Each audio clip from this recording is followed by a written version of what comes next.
You have the right. You have the right to remain silent. Do you understand? Anything you say may be used against you in court. Do you understand? You have the right to present an attorney before and during any questions. Do you understand? You cannot afford an attorney who will be appointed for you free to charge before any question you want. Do you understand? Okay, so what happened? I defended myself and I was arrested. As he approached closer, and once I had stopped and I could actually focus on him, I noticed that he's now in his waistband gesturing. So I said, "Stop following me." When I saw him gesture is when I reached for my weapon and I pulled it. He saw your gun and still kept coming. Yeah. Now you decided to take aim and fire. What were you thinking at that moment?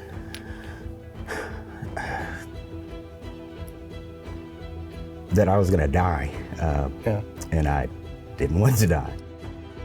All of the officers that showed up to the scene had no idea that McCree acted in self-defense. How long before you started hearing, like, wait a minute, they're thinking about charging me with a crime? I mean, suddenly you're the criminal here? Eventually, an officer came in and handed me a paper, and I asked him, "What is this?" He said, "It's your charges."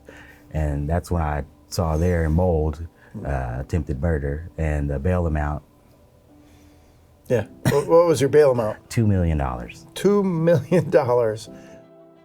Today I'm sitting down with Jeremy, who is a fellow USCCA member. He went through an intense self-defense situation where he was forced to use his gun to protect himself. Shortly after, he was treated like a criminal by the legal system, where he went through another battle to prove that he was innocent for saving his own life. Jeremy, I want to start right at the beginning. When did you know you were in danger? How did you get to that point? Where were you when this went down? I was enjoying the day. It was a rainy day, and I went out on the balcony to smoke a cigarette, and I witnessed these individuals that I was familiar with in the neighborhood in that alleyway doing something that looked really suspicious to me. There was a older couple in the back of the alley that had numerous graffiti incidents, other people going into their territory. The police had been called, so I was aware of that.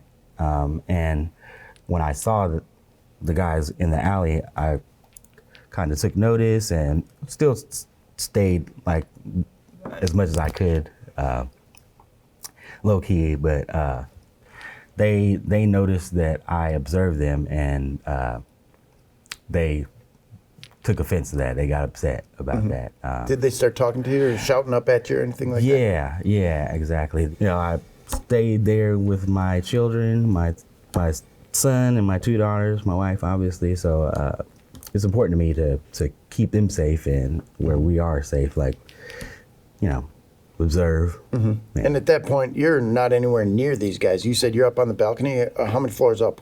It's the second story. Okay. Yeah, so I have like a decent view from the street all the way into the back of the alley. And then you wound up, what I watched of the surveillance video, you're outside your apartment building. Where were you headed? What happened? And were they just waiting around for you? So I went to the store, I came back, then it got a lot more aggressive. These guys were not in the alley anymore, they're in the front of where they live, and a few other people that joined them. It was a little crowd almost. Now you got a group of guys. Right, so as I'm starting to go back, the guy is saying, "What's up?" Like, what you want to do? I'm like, what? Like, I don't do nothing, I'm going home. He's like, "No, what's up?" And they start coming out from their driveway out to the sidewalk to follow me. Not only that, as he approached closer, and once I had stopped and I could actually focus on him, I noticed that he's now in his waistband gesturing. Like, got a hand down there, he's trying to intimidate you, or at least reaching, thinking that he's reaching for something, might be in his waistband. At what point did you start thinking, this is getting pretty serious, I might need to reach for my gun? When they kept approaching and he kept gesturing. Did you say anything to him? As they started to approach, I said, "Don't follow me. Leave me alone." Again, like our interaction, I really didn't expect it to be anything that they would come for me for. Yeah, the interaction you had previously did not indicate that there was going to be violent behavior afterwards. Not at all. Okay. And the guy just keeps coming. Mm-hmm. And where do you carry your gun? Appendix or on the hip, or where do you keep it? It's on the hip, more or less, yeah. Yeah. And at what point, you just told him not to follow you? At what point did you reach for your gun, pull it out, and point it down? So, as you asked earlier about the gate, I know that I'm coming into the gate and that I'm going to be in a position of more or less vulnerability trying to enter the gate where I can't focus on them. So I said, stop following me. When I saw him gesture is when I reached for my weapon and I pulled it. He saw your gun and still kept coming. Yeah. Does that indicate to you that he's got bad intent? Absolutely. And now you decide to take aim and fire. What were you thinking at that moment?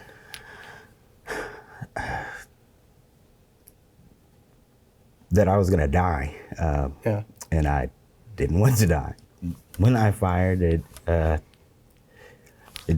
did startle me. You know, it was like, kind of like the first time that you ever shot a gun. It's like that feeling again. And what was their immediate reaction? When I fired the round, the guy stopped moving, or he stopped coming forward, obviously, and he didn't say anything. The other people that were with him just kind of like came to support him, more or less. Like, And I understand you hit him once in the leg, and that stopped the assault, stopped the attack that you were facing at the time. Were you thinking about anything else? Were you thinking, do these other guys have guns? What's going to go down now that the shooting has started? After that, my main concern was to continue to get to safety. So I went to the gate, and I continued to observe. There's a wall as well too that separates the alley from us. So I kind of took a little position behind the wall because I wasn't sure if there'd be any return fire from them or the other guy, him or the other guy. Yeah. Did you immediately just get inside and get to your house and lock the door? Went upstairs to the apartment and got inside.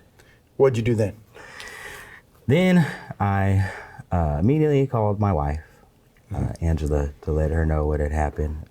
My concern was for her to hear from me what had took place and let her know what. She was not at the apartment at the time of the No, shooting? she was at work. Were you concerned that if she's coming back, these guys are going to be there and angry and something might happen? Absolutely. I told her not to come back to the apartment when I spoke to her because I didn't want anything to happen.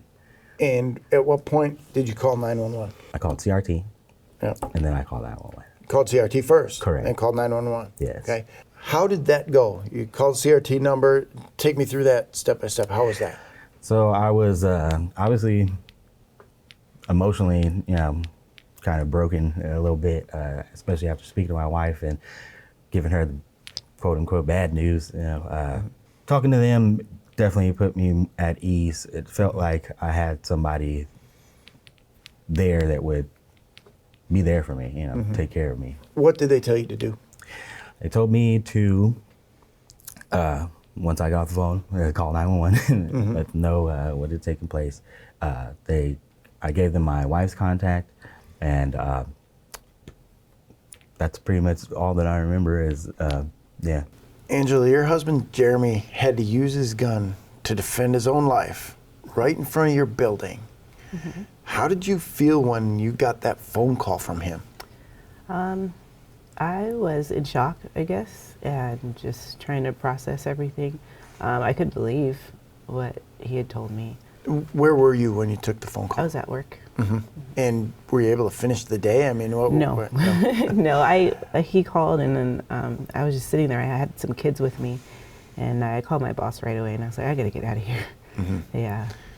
What was the next thing you did after you got home, made sure he was okay? How did that go? Well, I didn't go to our house. I went to my mom's. And then I was just trying to decide what to do because he told me not to come, but I just felt like I need to do something.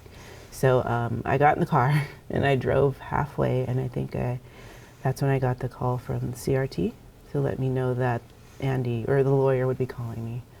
How did that make you feel at the time? It made me feel better to know that somebody was taking care of things, because I didn't know what to do. Yeah, so yeah, I felt reassured. How much interaction did you have with USCCA, with the CRT, following that first phone call? It was real quick, maybe about 5 minutes or so.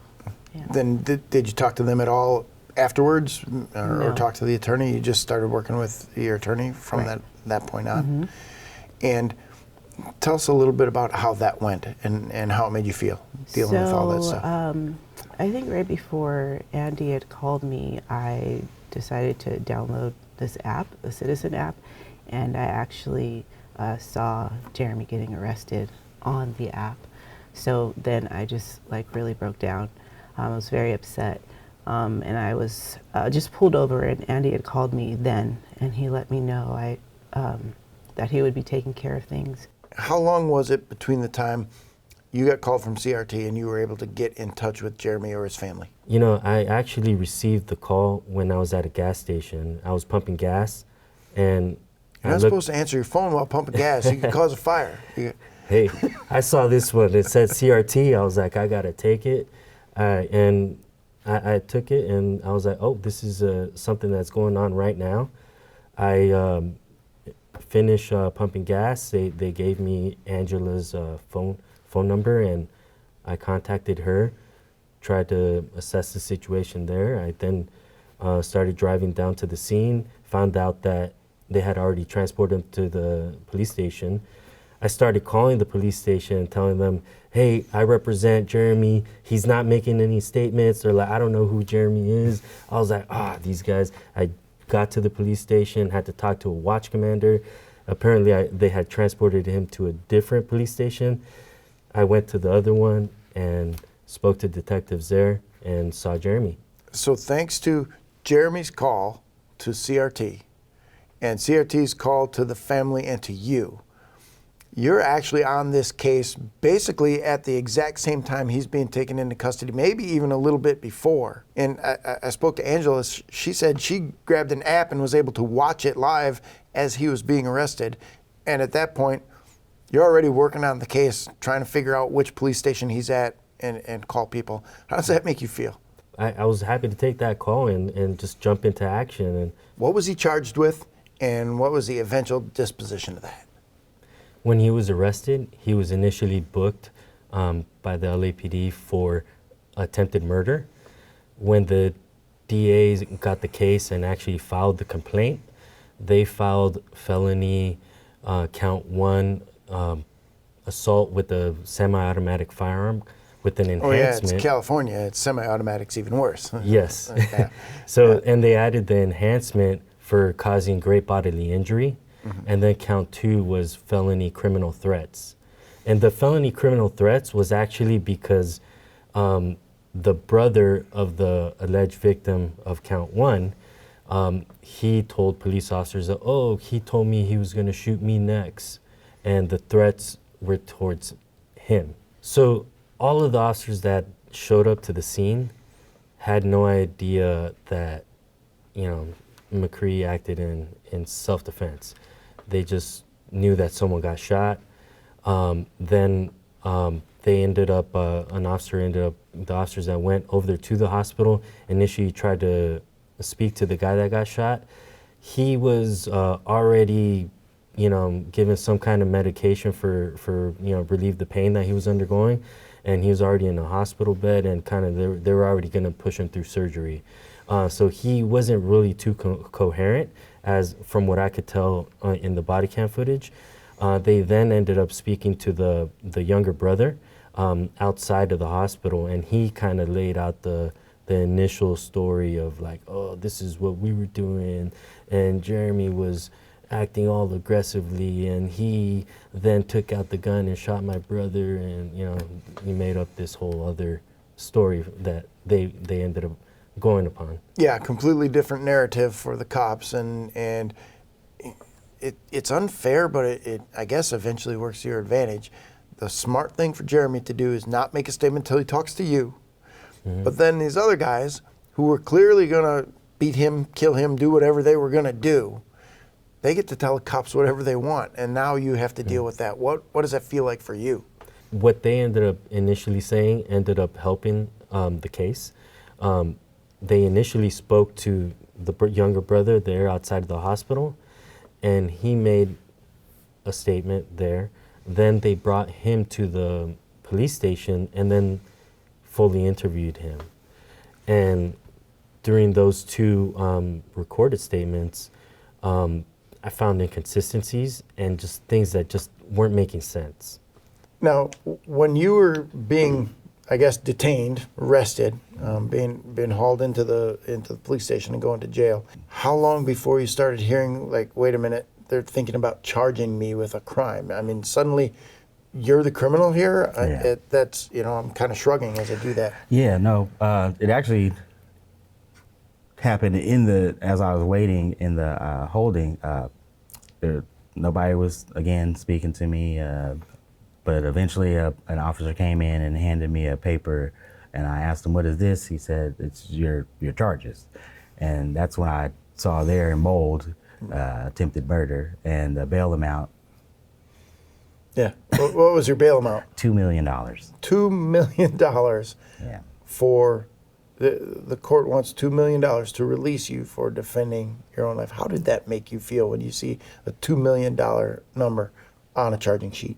My heart sank as I thought my life is over. I just couldn't believe that at all. This was a very long process, 2 years, and throughout that time, there was different problems and motions that I had to file with the court. The first being that we, initially we had a preliminary hearing. Prior to the preliminary hearing, I had already served the district attorney's office with an informal discovery request. And I actually laid out in the request specific items of evidence that I wanted, and some of those I didn't receive until after the preliminary hearing.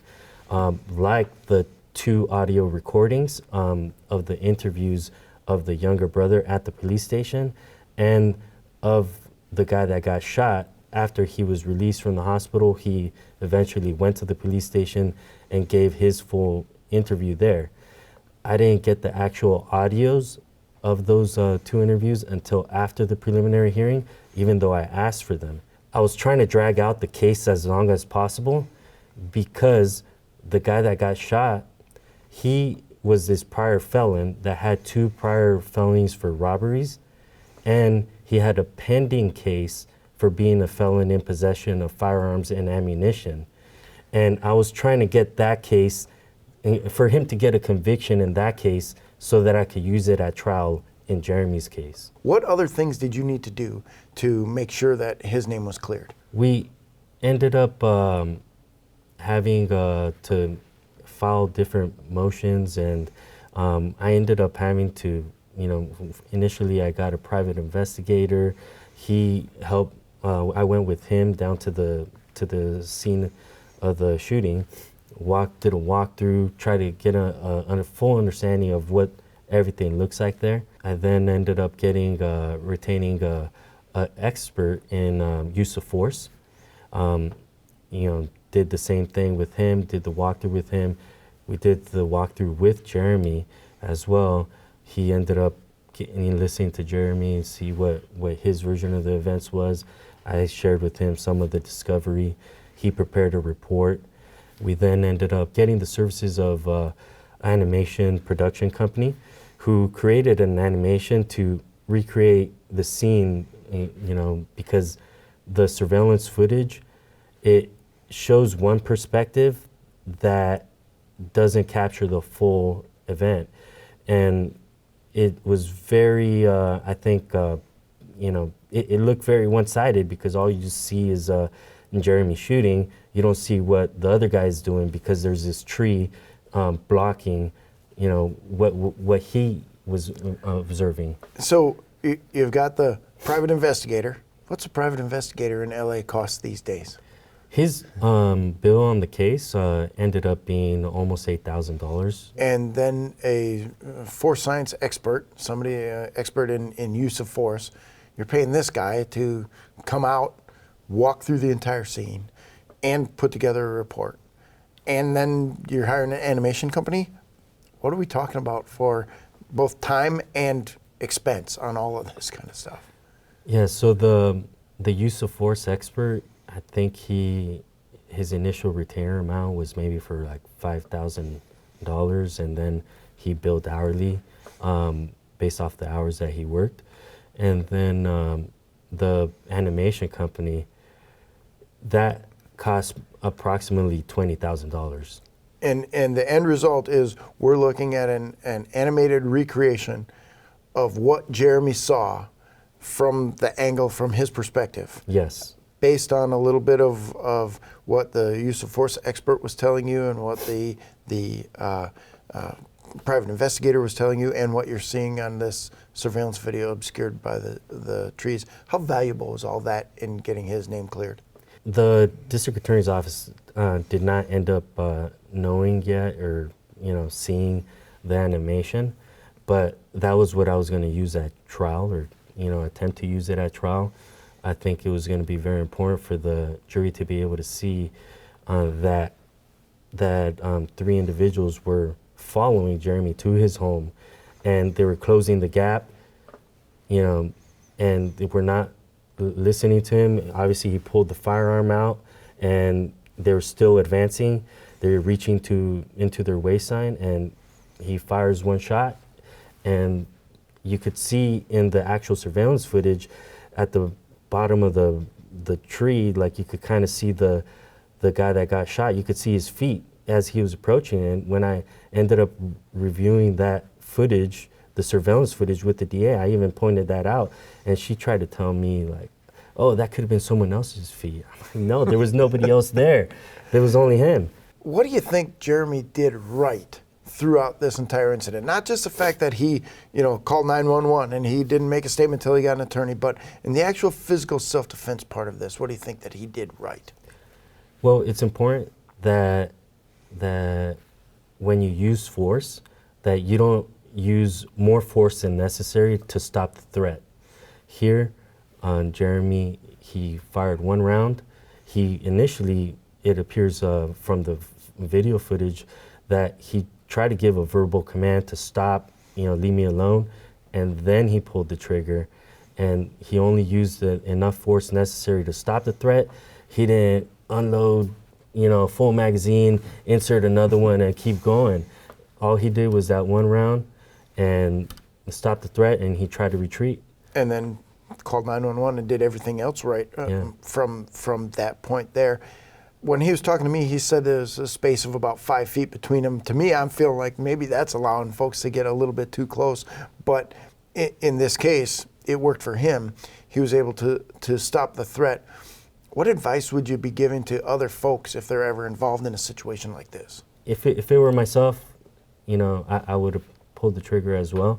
If someone's continuing to advance, I'm not gonna worry so much about what can happen after. I need to protect myself, and that's the main thing. I'm gonna make sure that I keep breathing. That's what Jeremy did, and that's what anybody else should be comfortable doing.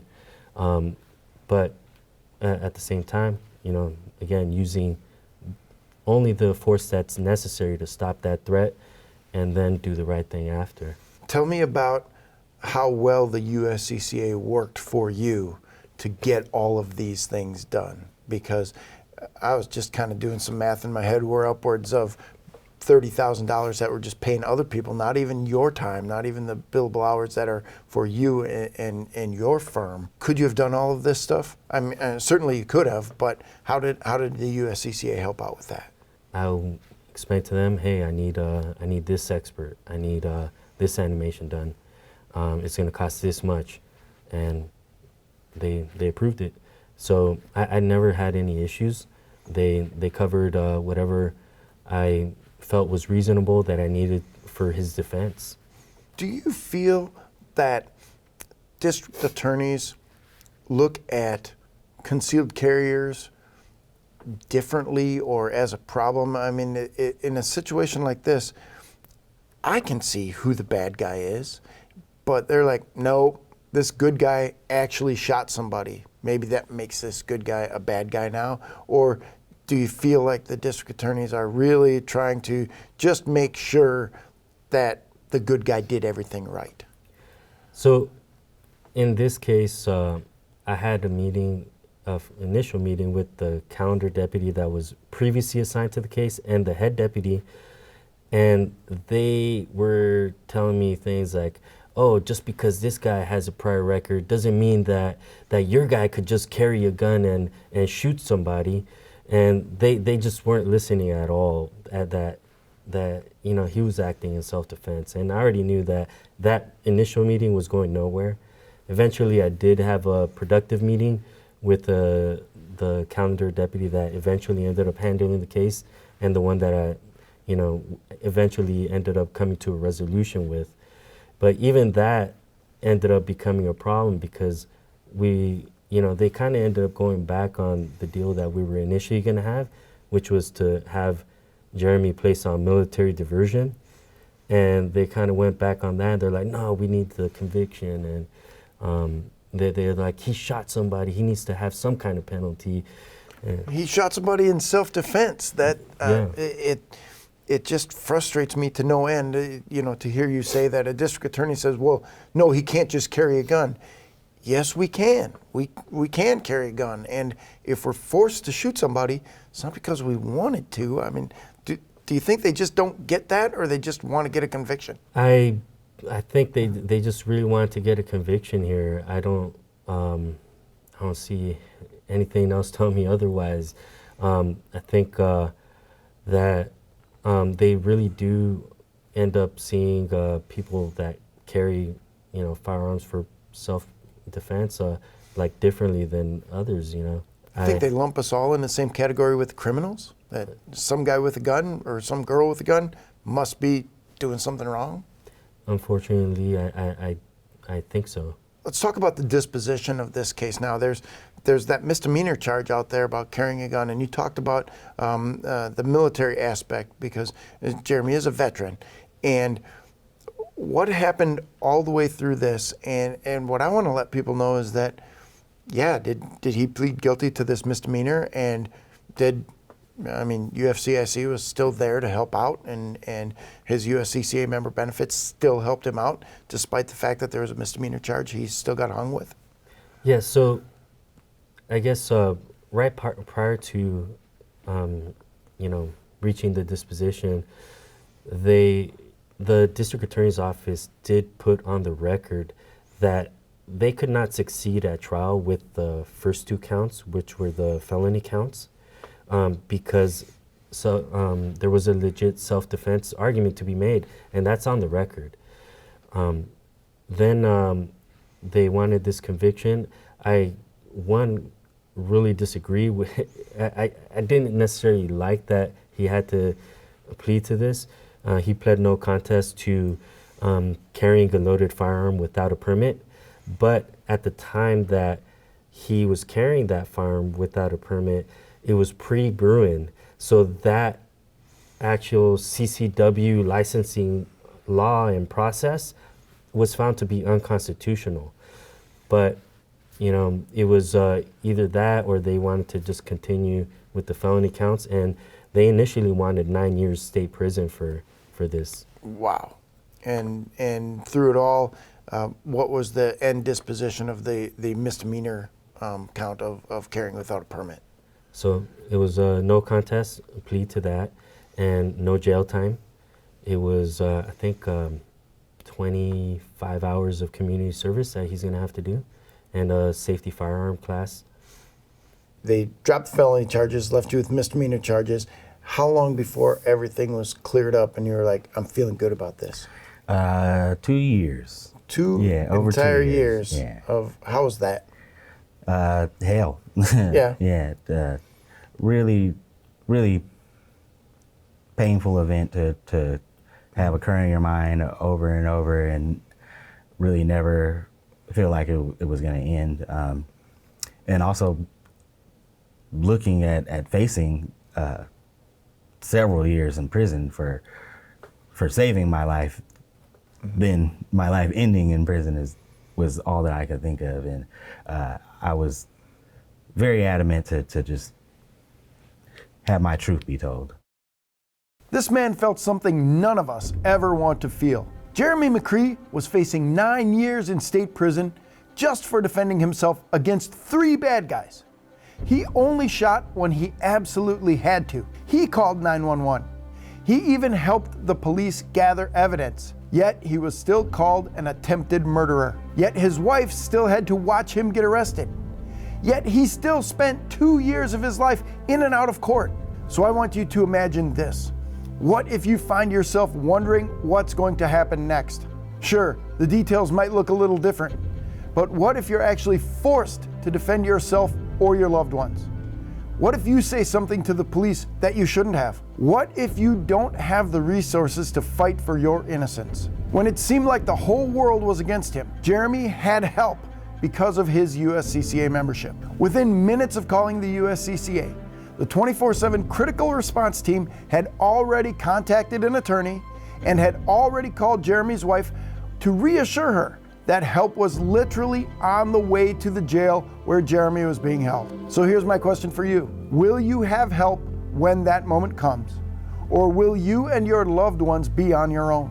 A membership with the U.S. Concealed Carry Association gives you access to over $3,600 worth of self-defense education and training materials, depending on the level you choose.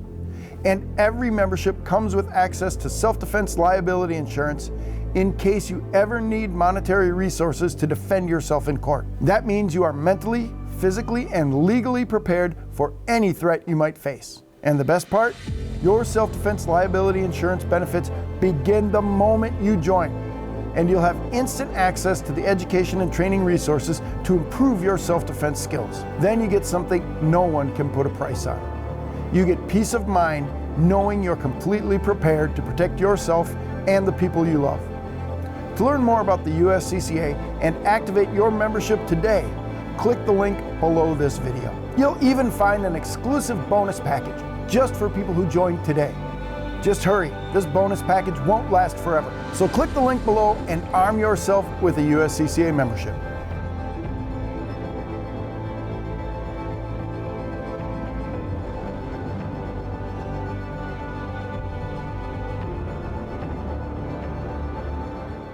Insurance has been purchased by the USCCA and is one of the benefits of membership in the USCCA. Coverage and benefits are subject to the terms, conditions, and exclusions of the insurance policy issued to the USCCA. Every USCCA member is an additional insured on that policy. Information provided herein is for informational purposes and is not intended to be a representation of coverage that may exist in any particular situation. USCCA membership is not available to residents of New Jersey, New York, or Washington State. Contact Delta Defense's customer engagement team at 1-800-674-9779 with any questions. Delta Defense LLC provides sales, marketing, operations, and administrative support services to the USCCA and is a licensed insurance agency in all 50 states and the District of Columbia, with its principal office in West Bend, Wisconsin.